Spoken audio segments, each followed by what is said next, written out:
Labdien visiem! Man sirds sāp. Un kāpēc man sirds sāp? Par to, ko es šeit redzu.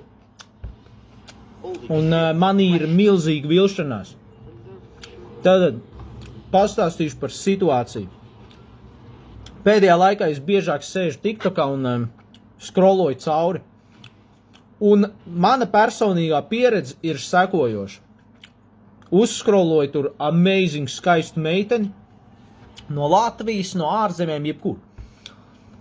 Un iekšā profilā pačekot, vairāk kontentu paskatīties, kā saka, jā. Un es skatos, tur rakstīts, for more check my IG.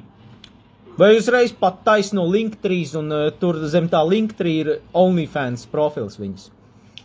Un jā, arī Instagramā ieejot iekšā OnlyFans. Tad man jautājums tāds. Kāpēc? Kāpēc meitenes to dara TikTokā?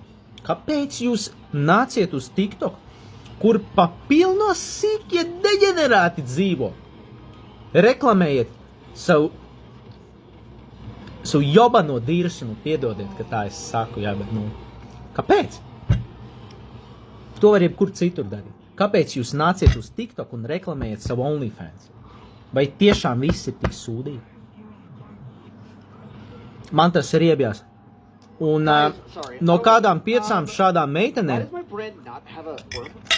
viņām visām ir OnlyFans. Visām. Latvietēm, ārzemniecēm. Tas ir bēdīgi.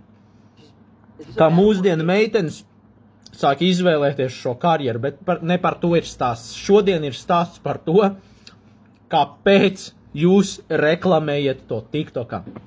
Es personīgi jūtos apkrāpts, jo es redzu skaistu meiteni, es domāju, jibalt, šī good.